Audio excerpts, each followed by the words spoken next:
Hi guys, it's Jamie Dye from Protect and Survive.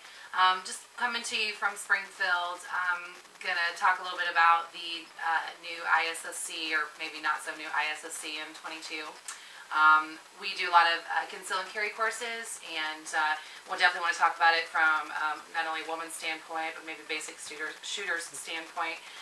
Before I do anything, I want to start off by talking about the 4 safety rules. Obviously, always keep your gun pointed in a safe direction, finger off the trigger at all times, make sure your gun's unloaded. As you can see, no ammunition on my table or in this room, and be sure that you know your target and what's beyond your target.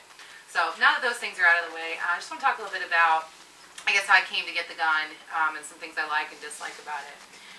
First off, I was at Academy Sports tonight, and actually went in to buy a different gun and happened to see this one. First thing that caught my eye, obviously from a woman's standpoint, is the pink color, which is kind of a plus because a lot of the gun makers don't make guns really geared towards women. The first thing I thought was that it was a Glock. Couldn't find the manufacturer. I actually found out it's from a company called ISSC. And there's been some confusion, did some research on it. It is a fully Austrian-made gun, imported by ISSC into the United States out of Reno, Nevada, this particular model. I've seen some of them from Massachusetts and other areas, but this particular one is from Reno. And the gentleman who started ISSC, Mr. Weiser, he actually used to work for the other German-made company, Walder, and they designed it specifically to kind of look like a Glock look-alike, to gather some great marketing, which they've done a phenomenal job, because the average person with this gun and have no clue it's not a Glock.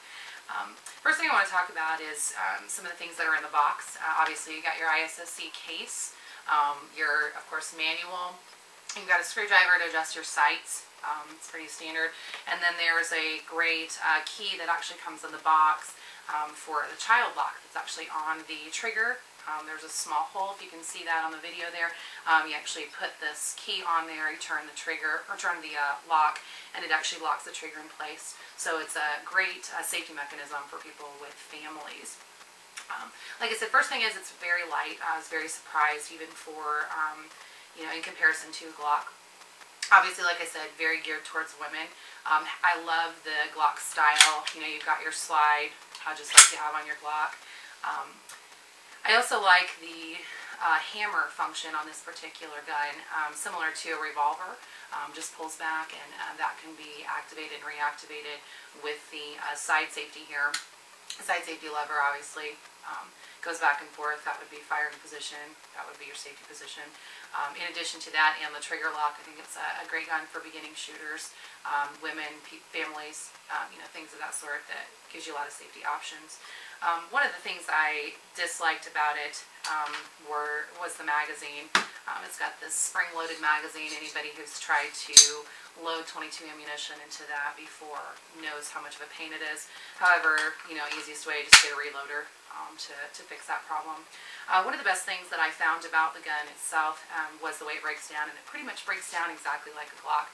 Not much difference there. Pull your takedown levers here on the side down. Of course, pull the gun back, slides right off. Very simple breakdown. The first thing you'll notice about this one's different than the Glock is the spring here. Fairly simple to put back together. This is actually the full breakdown according to the manual. So you break this down, clean it up. When you go to put it back together, you actually line up that spring,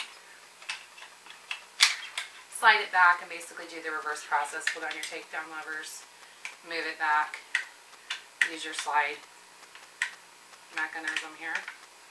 And I have noticed sometimes it does get stuck a bit. One thing I did also notice is the hammer doesn't always go back into place like it should. However, it's a pretty easy fix, nothing major. You just basically move the safety into the firing position, back into safety, the hammer locks back into place. Like I said, really the only issues I found with it that I didn't like so far was the magazine. Love the way the trigger's designed, very similar to the Glock. This will run you about $330, about $200 to $250 less than the cheapest Glock, which runs about $550.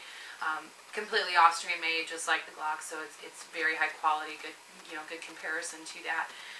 Definitely think it's a great idea for beginners, women, anybody interested in something a little different. And as soon as I get a chance to shoot it, I will get back with you guys and kind of let you know what I found out. So we'll be talking to you soon. Thanks for watching.